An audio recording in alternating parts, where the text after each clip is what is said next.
राजेश खन्ना ने फिल्म की शूटिंग के दौरान गालियां देनी शुरू कर दी थी, जिसे देखकर वहां मौजूद सारे स्टार कास्ट, फिल्म की टीम, क्रू मेंबर्स हैरान हो गए थे। दरअसल राजेश खन्ना ने एक फिल्म साइन की थी।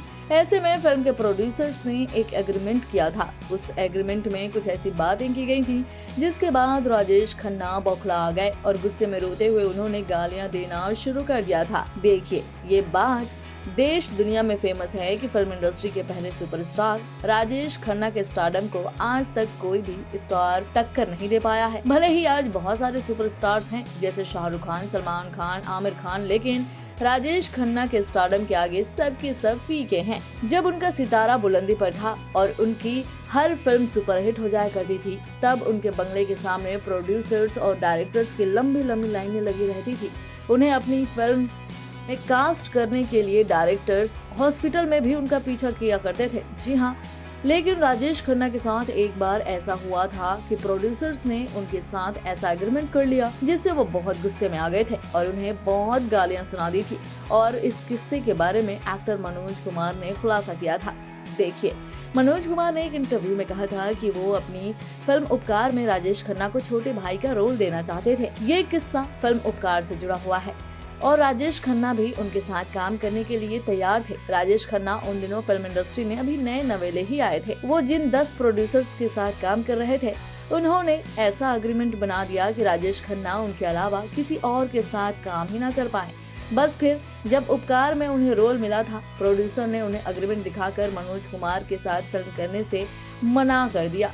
मनोज कुमार ने बताया था, उपकार फिल्म का सेट राजकमल स्टूडियो में लगा हुआ था। वो एक दिन सुबह सुबह आए और मेरे पास बैठे। मैंने पूछा, काका क्या हुआ? तो गुस्से में उन्होंने उन 10 प्रोड्यूसर्स को खूब गालियां दी। मैंने पूछा, क्यों गालियां दे रहे हो यार, ये तो सब नामचीन आदमी हैं। तो वो कहने लगे कि इन लोगों ने कहा है कि मैं बाहर काम नहीं कर सकता हूँ, ये मेरा एग्रीमेंट है। मैंने आपकी कई फिल्में देखी हैं और मुझे आपके साथ काम करना है। तो मैंने कहा, भगवान फिर मौका देगा। वो कहने लगे कि आपका सेट लगा हुआ है, मुझे आपकी चिंता है। हालांकि एग्रीमेंट के हिसाब से फिल्म उपकार में राजेश खन्ना काम नहीं कर पाए, तो उनकी जगह प्रेम चोपड़ा को कास्ट कर लिया गया।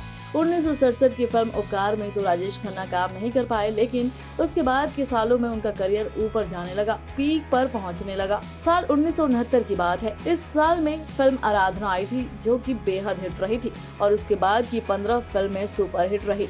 हिंदी फिल्म इंडस्ट्री में ऐसा पहली बार हो रहा था कि किसी एक्टर की फिल्में लगातार हिट पर हिट होती जा रही थी। किसी को कुछ समझ नहीं आ रहा था। वहीं दूसरी तरफ दर्शकों पर राजेश खन्ना का जादू कुछ इस तरह से चल रहा था कि फिल्म हिट होने के लिए बस उनका नाम ही काफी होता था। लड़कियां तो जैसे उनके अंदाज के पीछे पागल हो गई थी। डायरेक्टर्स, मेकर्स उन्हें अपने फिल्म में लेने के लिए बेताब रहते थे, लाइन लगाकर खड़े रहते थे। लेकिन राजेश खन्ना की कुछ आदतें थीं जिस वजह से फिल्म मेकर्स को परेशानी हुआ करती थी। राजेश खन्ना अक्सर सेट पर लेट आया करते थे और बस कुछ देर से ही वापस चले जाते थे। इससे मेकर्स को काफी नुकसान भी उठाना पड़ता था। कहा जाता है कि राजेश खन्ना के पतन के पीछे एक ये कारण भी था। हालांकि राजेश खन्ना स्टारडम की ऊंचाइयों तक पहुंच गए, उन्होंने फर्श से अर्श तक का सफर तय किया, लेकिन वो मनोज कुमार के साथ कभी स्क्रीन शेयर नहीं कर पाए। बॉलीवुड की latest news, gossip, film reviews, song reviews के लिए सब्सक्राइब करें हमारे चैनल क्रेजी फॉर बॉलीवुड को।